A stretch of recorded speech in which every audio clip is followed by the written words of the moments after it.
Hi எல்லாருக்கும் வணக்கம், எப்படி இருக்கீங்க? இன்றைக்கி நான் வந்து மூங் தால் லட்டு, பாசிப்பருப்பு லட்டு எப்படி பண்ணுறதுன்னு பார்க்க போகிறோம். அதுக்கு என்னென்ன பொருட்கள் தேவைன்னு சொல்கிறேன், நோட் பண்ணிக்கிறீங்களா? ரொம்ப ஈஸியான இன்க்ரீடியன்ஸ் தான். இங்கே நான் 1 கப்புக்கு பாசிப்பருப்பு எடுத்து வச்சுருக்கேன், 1 கப்புக்கு சீனி எடுத்து வச்சுருக்கேன்.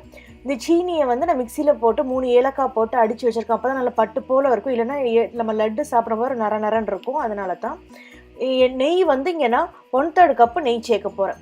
முதல்ல நம்ம இந்த பாசிப்பருப்பை லைட்டாக வறுத்து எடுத்துக்கணும். நீங்கள் ரொம்ப ஓவராக வறுத்துட்டீங்க, ரொம்ப ஓவர் ப்ரௌன் ஆயிடுச்சு அப்படின்னா லட்டு வந்து ரொம்ப ப்ரௌன் கலர் ஆயிரும்.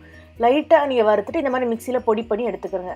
நீங்கள் 1/3 கப்பு நெய்யை வந்து இந்த அளவு கப்பில் நெய் எடுத்து அதை வந்து இங்கே உருக்க ஆரம்பிச்சிருக்கேன். ரொம்ப சுட வைக்கக்கூடாது, கொஞ்சம் ஹாட் ஆனால் போதும். இதில் நம்ம அரைச்சி வச்சுருக்கோம் இல்லையா, வறுத்து அரைச்சி வச்சுருக்க பாசிப்பருப்பு இருக்கு இல்லையா, அதை போட்டு நல்லா கிண்டுங்க. அதில் போட்டு கிண்டதுக்கப்புறம் நம்ம எடுத்து வச்சுருக்கோம் இல்லையா சீனி, அதாவது சுகர் வந்து உங்கள் அளவை பொறுத்து, நல்லா சுகர் இனிப்பு தேவைன்னா போடலாம், இல்லைன்னா நீங்கள் இங்கே 1 கப் சேர்த்துருக்கேன், நீங்கள் வந்து 3/4 கப்பு 1/4 கப்பு கூட சேர்த்துக்கலாம். இப்போ நல்லா மிக்ஸ் பண்ணி விட்டதுக்கப்புறம் நான் இதை என்ன பண்ண போகிறேன்னா அடுப்பை ஆஃப் பண்ணிவிட்டு இன்னொரு பவுலில் ட்ரான்ஸ்ஃபர் பண்ணுறேன். ஏன்னா அதே பேனில் இருந்துச்சுன்னா ஓவர் ஹீட் ஆயிரும், அந்த மாவு வந்து கலர் மாற ஆரம்பிச்சிடும். அதனால் வேறு ஒரு பவுலுக்கு ட்ரான்ஸ்ஃபர் பண்ணிவிட்டு நீங்கள் இந்த மாதிரி உருண்டைகள் பிடிக்க ஆரம்பிக்கலாம்.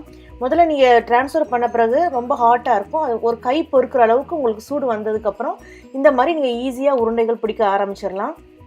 இது வந்து ரொம்ப ஈஸியாக பண்ணக்கூடிய ஒரு லட்டு ரெசிபி. இது வந்து இதுக்கு வந்து ரொம்ப பக்குவம்லாம் தேவைப்படாது, ரொம்ப ஈஸியாக நீங்கள் பண்ணிடலாம். வீட்டில் எதுவும் ஃபெஸ்டிவல்னாலும் இல்லை ஏதாவது ஃபங்க்ஷன்னாலும் ஆனிவர்சரினாலும் நீங்கள் இதை பண்ணிடலாம். இதை ட்ரை பண்ணி பாருங்கள், பார்த்துட்டு உங்கள் கமெண்ட்ஸை சமையல் விருந்தில் போஸ்ட் பண்ணுங்கள். இந்த வீடியோ உங்களுக்கு பிடிச்சிருந்தா லைக் பண்ணுங்கள், சேனலை சப்ஸ்கிரைப் பண்ணுங்கள். கூடவே நீங்கள் பெல் சிம்பிளையும் கிளிக் பண்ணிங்கன்னா நான் அப்டேட் பண்ணுற வீடியோஸ் உடனே பார்க்கலாம். நம்ம இன்னொரு வீடியோவில் சந்திக்கலாம். நன்றி, வணக்கம்.